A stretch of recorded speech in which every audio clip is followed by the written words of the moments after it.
And now enjoy Brent Marchant's The Cinema Scribe. My thanks to Bring Me to Life Radio, and welcome to The Cinema Scribe.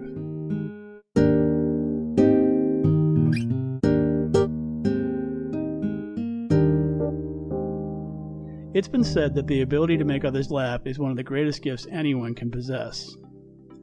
Laughter lifts spirits, brings joy, and as the old adage contends, serves as the best medicine. That's something a beloved, gifted comedian successfully discovered for herself on all of these fronts, as fittingly and lovingly depicted in the heartwarming new documentary, Love, Gilda. Gilda Radner broke ground on many levels. As the first cast member selected for the audacious new late-night sketch comedy series Saturday Night, now Saturday Night Live, in 1975, Radner played a key role in redefining humor, TV, and the American popular cultural landscape. With her warm, bubbly persona, combined with her talent for enlivening such memorable characters as Emily Latella, Roseanne Roseannadanna, Candy Slice, Baba Wawa, and Judy Miller, Gilda became an overnight sensation and audience favorite. She left an indelible mark on the television world and the hearts of millions, while inspiring countless aspiring comedians. Radner's contributions to that show helped establish the legacy of a program that has now lasted for over 40 years. As part of the Not Ready for Primetime Players, she and fellow collaborators John Belushi, Bill Murray, Chevy Chase, Dan Aykroyd, Jane Curtin, Lorraine Newman, and Garrett Morris set a standard that has endured and influenced the many cast members who have since become part of the show's heritage. Interviews with Chase and Newman, longtime producer Lorne Michaels, staff writers Alan Zweibel and Ann Bates, and subsequent show hosts and cast alumni Melissa McCarthy, Amy Poehler, Bill Hader, and Maya Rudolph, revealed the tremendous respect, gratitude, and admiration that they hold for Gilda and her comic contributions, all of them truly honored to have worked with her or to follow in her footsteps. Gilda's accomplishments did not end with SNL either. She staged a tremendously popular one-woman Broadway show in 1979, and she subsequently went on to make 5 feature films, 3 of them with co-star and future husband Gene Wilder. But for all the challenges she successfully took on through these endeavors, her greatest one was yet to come. In the mid-1980s, Gilda began feeling tired and suffered from pelvic cramping.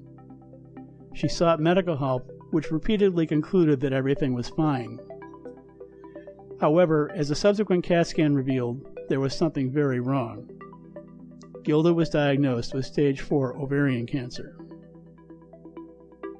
According to those who knew Radner, she was initially woefully depressed. However, she soon realized that if she were to beat this disease, she would need to tackle it head-on. And, in typical Gilda fashion, she did so by employing her greatest talent, humor. With the assistance of her SNL colleague Alan Zweibel, Gilda took the bold step to attempt something that no one had tried before, finding a way to make cancer funny.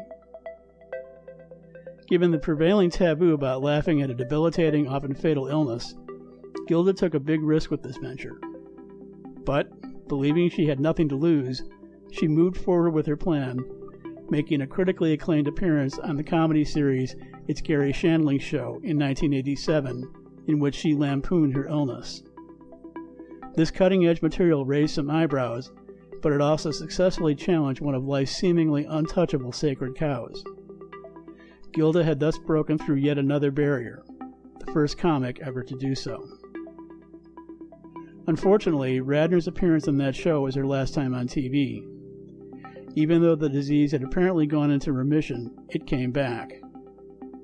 Gilda continued treatment, but fighting back became progressively more difficult. However, despite the lack of public appearances, Gilda wasn't done yet. She wrote a memoir titled It's Always Something, a reference to the signature tagline of her Roseanne Roseannadanna character. She also became actively involved with cancer support groups. Although initially reluctant to participate, she had a complete change of heart after attending a meeting at a wellness center. With the uplifting humor that made her so famous, Gilda picked up where she left off in this new venue. The stage may have been different and considerably smaller, but the impact she had there was just as important as what she accomplished in the limelight.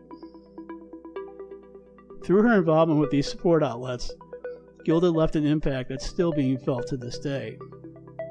With the enthusiastic assistance of husband Gene Wilder, Gilda launched efforts aimed at encouraging ovarian cancer screening for women, especially those in high-risk groups.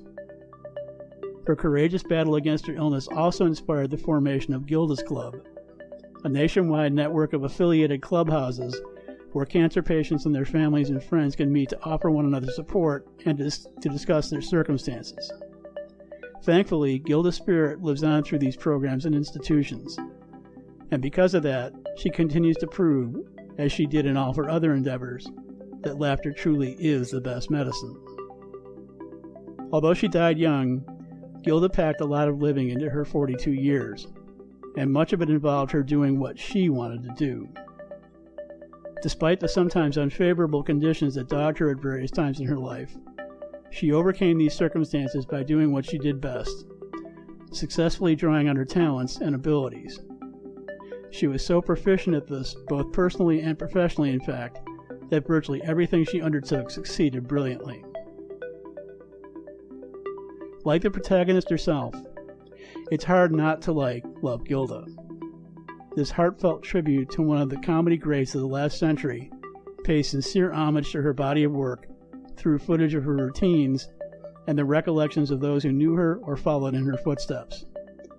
With a wealth of archival material, some of it quite rare, and interviews with an array of those who shared the personal and professional stage with Gilda, director Lisa Doppolito's feature film debut provides a comprehensive look at the comedian's life, one sure to evoke both laughter and tears, and doing so in a way that genuinely earns those emotions. In addition, through voiceovers, readings, and graphic displays, the film features excerpts from the extensive collection of personal journals that Radner kept, revealing, for the first time, her innermost feelings about herself, her work, her battle against cancer, and her outlook on life.